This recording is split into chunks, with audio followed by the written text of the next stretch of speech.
ಅಯೋಧ್ಯೆ ರಾಮ ಮಂದಿರ ಉದ್ಘಾಟನೆಗೆ ಉಳಿದಿರುವಂತದ್ದು ಕೇವಲ ಬೆರಳೆಣಿಕೆ ದಿನಗಳು ಮಾತ್ರ. ಹೀಗಿರುವಾಗ ಇದರ ಕ್ರೆಡಿಟ್ ಅನ್ನು ಲೋಕಸಭಾ ಚುನಾವಣೆಗೆ ಬಿಜೆಪಿ ತೆಗೆದುಕೊಳ್ಳೋಕೆ ಪ್ರಯತ್ನ ಪಡ್ತಾ ಇದೆ ಅನ್ನುವಂತಹ ಟಾಕ್ಸ್ ನಡುವೆ ಕಾಂಗ್ರೆಸ್ ತಾನು ಕೂಡ ಏನು ಕಡಿಮೆ ಇಲ್ಲ ಅನ್ನೋ ರೀತಿಯಲ್ಲಿ ಒಂದು ಮಾಸ್ಟರ್ ಪ್ಲಾನ್ ಮಾಡಿದೆ. ಕಾಂಗ್ರೆಸ್ನ ದಾರಿ ಏನು ಹಾಗಾದ್ರೆ ನೋಡ್ತಾ ಹೋಗೋಣ. ಅಯೋಧ್ಯೆ ಕ್ರೆಡಿಟ್ಗೆ ಮುಂದಾಗಿರೋ ಬಿಜೆಪಿಗೆ ಕಾಂಗ್ರೆಸ್ ಟಕ್ಕರ್. ರಾಮನಗರದಲ್ಲಿ ಕಾಂಗ್ರೆಸ್ನಿಂದಾನೂ ರಾಮ ಜಪ.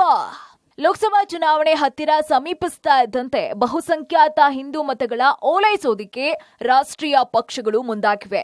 ಅಯೋಧ್ಯೆಯ ರಾಮಮಂದಿರ ನಿರ್ಮಾಣ ವಿಚಾರದ ಕ್ರೆಡಿಟ್ ಮೂಲಕ ಮುಂಬರುವ ಲೋಕಸಭಾ ಚುನಾವಣೆ ಎದುರಿಸೋದಿಕ್ಕೆ ಬಿಜೆಪಿ ತಂತ್ರಗಾರಿಕೆ ಮಾಡ್ತಾ ಇದೆ. ಇದರ ನಡುವೆ ಕಾಂಗ್ರೆಸ್ ಸರ್ಕಾರ ಹಿಂದೂ ವಿರೋಧಿ ಅಂತ ಬಿಂಬಿಸೋದಿಕ್ಕೆ ಮುಂದಾಗಿದೆ. ಇದಕ್ಕೆ ಟಕ್ಕರ್ ಕೊಡೋದಿಕ್ಕೆ ರಾಜ್ಯ ಕಾಂಗ್ರೆಸ್ ಸಿದ್ಧತೆ ನಡೆಸಿದ್ದು ಬಿಜೆಪಿಯ ತಂತ್ರಕ್ಕೆ ಪ್ರತಿ ತಂತ್ರವನ್ನ ರೂಪಿಸಿದೆ. ರಾಮನಗರದ ರಾಮದೇವರ ಬೆಟ್ಟವನ್ನ ಅಭಿವೃದ್ಧಿ ಮಾಡೋದಾಗಿ ಕಾಂಗ್ರೆಸ್ ನಾಯಕರು ಹೇಳಿಕೆ ನೀಡ್ತಾ ಇದ್ದು ಹಿಂದೂ ಮತಗಳು ಕಾಂಗ್ರೆಸ್ನಿಂದ ದೂರ ಹೋಗದಂತೆ ಪ್ಲಾನ್ ಮಾಡ್ಕೊಳ್ತಾ ಇದೆ. ರಾಮನಗರದ ರಾಮದೇವರ ಬೆಟ್ಟ ಅಭಿವೃದ್ಧಿಗೆ ಕಾಂಗ್ರೆಸ್ ಸರ್ಕಾರ ಬದ್ಧವಾಗಿದೆ ಅಂತ ರಾಮನಗರ ಶಾಸಕ ಇಕ್ಬಾಲ್ ಹುಸೇನ್ ಹೇಳಿಕೆ ಕೊಟ್ಟಿದ್ದಾರೆ.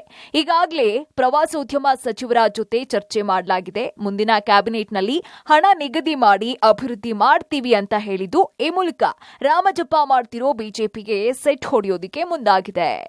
ರಾಮ ಮಂದಿರ ಕಟ್ಟಕ್ಕೂ ಅದಕ್ಕೋಸ್ಕರನೂ ಈಗ ನಾಯಕರು ನಮ್ಮ ಡಿ.ಕೆ. ಸುರೇಶ್ ಸಾಹೇಬರು ರಾಮನಗರದಲ್ಲಿ ಒಂದು ಅಭೂತಪೂರ್ವವಾದಂಥ ಒಂದು ರಾಮ ಮಂದಿರನ ಏನು ರಾಮದೇವ್ರ ಬೆಟ್ಟದಲ್ಲಿ ಇವತ್ತು ದೇವಸ್ಥಾನ ಇದೆ, ರಾಮನ್ ಪಾದ ಇದೆ, ಆ ಜಾಗದಲ್ಲಿ ಒಳ್ಳೆ ದೇಗುಲವನ್ನು ಕಟ್ಟಬೇಕಂತೇಳಿ ಪ್ರವಾಸೋದ್ಯಮ ಸಚಿವರ ಜೊತೆಲಿ ಚರ್ಚೆನ ನನ್ನ ಜೊತೆಯಲ್ಲೂ ಕೂಡ ಕೂತ್ಕೊಂಡು ಚರ್ಚೆ ಮಾಡಿದ್ದಾರೆ.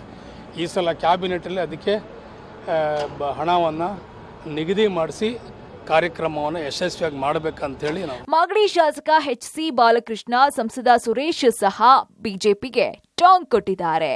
ಜಾಗ ಹುಡುಕ್ತವ್ರೆ ಶಾಸಕರು ಮತ್ತು ಎಂಪಿ ಅವರು ಜಾಗ ಹುಡುಕ್ತವ್ರೆ. ಇವತ್ತು ಕೂಡ ಚರ್ಚೆ ಆಯ್ತಿತ್ತು. ನಾನು ಡಿ.ಸಿ ಕಚೇರಿಲಿದ್ದೆ. ಅದ್ಯಾವುದೋ ಒಂದು ಜಾಗ 20 ಎಕರೆ ಜಾಗ ಇದೆ ಅಂತ ಹೇಳಿದ್ರು. ಅಲ್ಲಿ ರಾಮ ಮಂದಿರವನ್ನ ಅದ್ದೂರಿಯಾಗಿ ನಿರ್ಮಾಣ ಮಾಡಬೇಕು ಅಂತ ತೀರ್ಮಾನ ಮಾಡಿದ್ದೀವಿ ನಾವು. ರಾಮ ಮಂದಿರ ರಾಮ ಕೇವಲ ಬಿಜೆಪಿಯವ್ರ ಸೊತ್ತಲ್ಲ, ಈ ಸಮಾಜದ ಸೊತ್ತು, ಕಾಂಗ್ರೆಸ್ ಸೊತ್ತು ಅಲ್ಲ. ಒಟ್ಟಾರೆ ರಾಮದೇವರ ಬೆಟ್ಟದ ಮೇಲೆ ಒಂದು ದೇವಸ್ಥಾನ ಇದೆ. ಅದು ವಲ್ಚರ್ ಪ್ರದೇಶ ಆಗಿರೋದ್ರಿಂದ, ರಣಹದ್ದು ರಕ್ಷಿತ ಅರಣ್ಯ ಆಗಿರೋದ್ರಿಂದ ಅದನ್ನು ನಾವು ಅರಣ್ಯ ಇಲಾಖೆಯ ಅನುಮತಿಯನ್ನು ಕೆಲವು ವಿಚಾರಗಳಲ್ಲಿ ತೆಗೆದುಕೊಳ್ಬೇಕಾಗ್ಬೋದು ಅಂತ ನಾನು ಭಾವಿಸಿದ್ದೀನಿ. ಸೊ ಜಿಲ್ಲಾಧಿಕಾರಿಗಳಿಗೆ ಮತ್ತು ಅರಣ್ಯ ಇಲಾಖೆ ಅಧಿಕಾರಿಗಳಿಗೆ ತಿಳಿಸಿದ್ದೀನಿ. ಇದಕ್ಕೆ ಸಂಬಂಧಪಟ್ಟಂಥ ಸಂಪೂರ್ಣ ಮಾಹಿತಿ ಮತ್ತು ಸರ್ವೆ ನಕ್ಷೆ ತಯಾರು ಮಾಡಿ ಕೊಟ್ಟರೆ ನಾನು ಸರ್ಕಾರದ ಮುಂದೆ ನಾನು ಮಾನ್ಯ ಮಂತ್ರಿಗಳನ್ನು ಕೂಡ ನಾನು ಭೇಟಿ ಮಾಡಿ ಪ್ರವಾಸೋದ್ಯಮ ಇಲಾಖೆ ಮಂತ್ರಿಗಳನ್ನು ಕೂಡ ನಾನು ಕೇಳಿದ್ದೇನೆ ಯಾವ ರೀತಿ ಅಭಿವೃದ್ಧಿ ಪಡಿಸಬೇಕು ಅಂತೇಳಿ. ಸೊ ಅದನ್ನ ಯಾವ ರೀತಿ ಮಾಡಬೇಕು ಅನ್ನೋದನ್ನ ಚರ್ಚೆ ಮಾಡ್ತೀವಿ. ಲೋಕಸಭಾ ಚುನಾವಣೆಗೆ ಹೆಚ್ಚು ಸ್ಥಾನ ಗೆಲ್ಲೋದಕ್ಕೆ ಬಿಜೆಪಿ ಹಾಗೂ ಕಾಂಗ್ರೆಸ್ ತಮ್ಮದೇ ಕಾರ್ಯತಂತ್ರವನ್ನ ಆರಂಭಿಸಿದ್ದಾರೆ. Vinay public TV, Ramanagara.